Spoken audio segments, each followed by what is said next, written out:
I'm just going to do an overview of what we are doing with this knowledge mobilization funding and support. We've had a long history here of beekeeping and bee research, and it's mostly revolved around honeybee health. We work out at Stone Road, or on Stone Road, in a place called Townsend House, and the program that we're funded for is providing educational videos to beekeepers and for online research. Just going to have a short overview of some of the issues that affect bees. We study bees, but all our problems start with bees, as you can see here. Parasites are very significant in the honeybee world. On the top right and the middle picture, you can see our worst parasite, which is called Varroa destructor. It sounds bad, doesn't it? They feed on the bee's hemolymph, their protein reserves, they vector virus, they decrease bees' immune system, and they're overall bad guys. On the bottom right, you can see an internal parasite called Nosema, and it's very similar to Giardia in humans. Pathogens, there's quite a number of pathogens, dozens of viruses that affect bees, some of which are vectored by that parasite Varroa. But we also have some bacterial diseases of bees. Pesticides are an issue, especially insecticides, if they're used inappropriately. And this can be beekeeper-applied pesticides too. We do use chemicals within our colonies to control the parasites that bees get. But some of these materials come in through the pollen and the flowers that bees are working on adjacent to crop fields. And neonicotinoids, of course, are the one that's been the most concern over the last 10 years, and we've done quite a bit of work on that. People are a problem for bees, and this basically is modernization, changes in land use, climate change, and beekeeping itself. Beekeepers don't always do everything right, and so some of the reasons why colonies die are just inappropriate care for our bees. So the topics that we really wanted to get out there to help people have success with their bees, and these are commercial beekeepers and sideline beekeepers and hobby beekeepers, lots of different types of beekeepers out there. But there's monitoring for parasite loads, so they know when they have a problem. That's really key. We've been focusing our research to some extent on natural chemicals that can be used for miticide treatments. We've had some great success with that.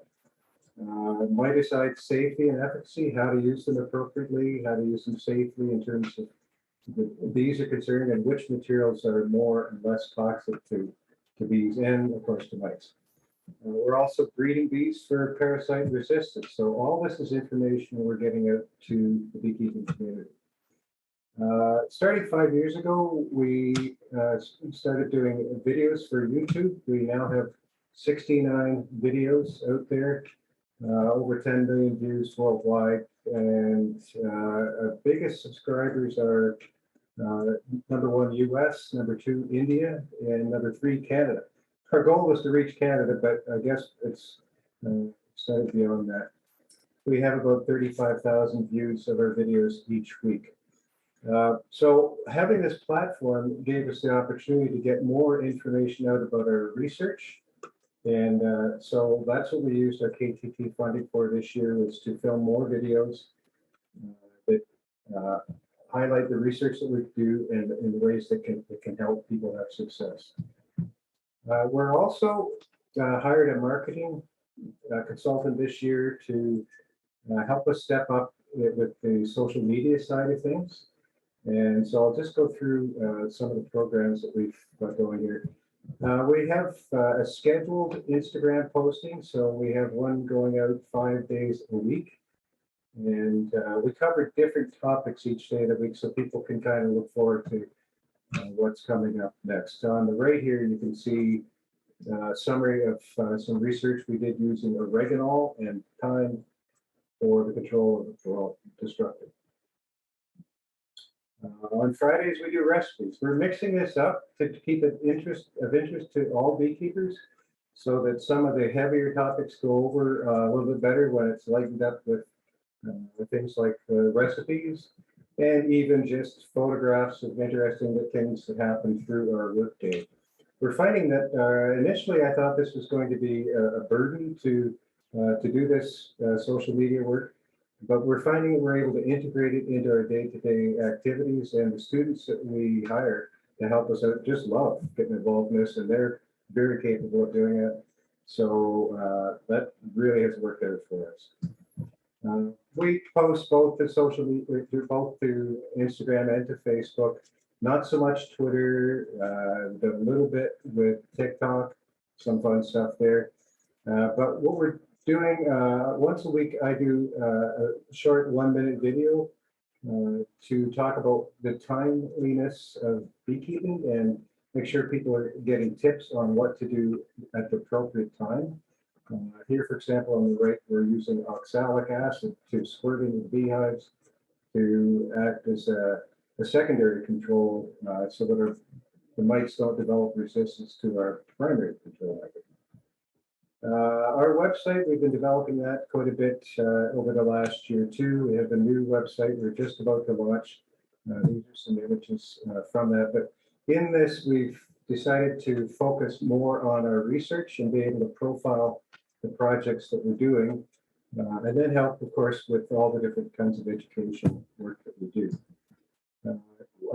Along the way, we've stepped up our marketing in terms of the products that we sell to. So we have a Shopify account, and that helps draw people in who are then able to help us support us in other ways as well.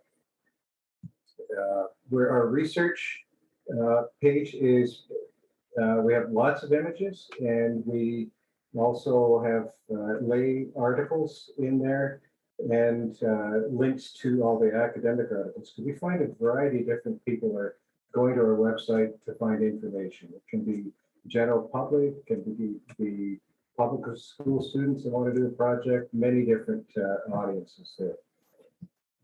We have a newsletter that we're sending out by email, and we're able to use that newsletter in condensed forms for a variety of different things. But we have a template for this newsletter, so we always cover some about the research that we're doing, along with some of the people that help us out, and products and so on. So that's my little section there, and I'd really like to thank you for the support. That money helped us hire a student for the summer to help us with these initiatives.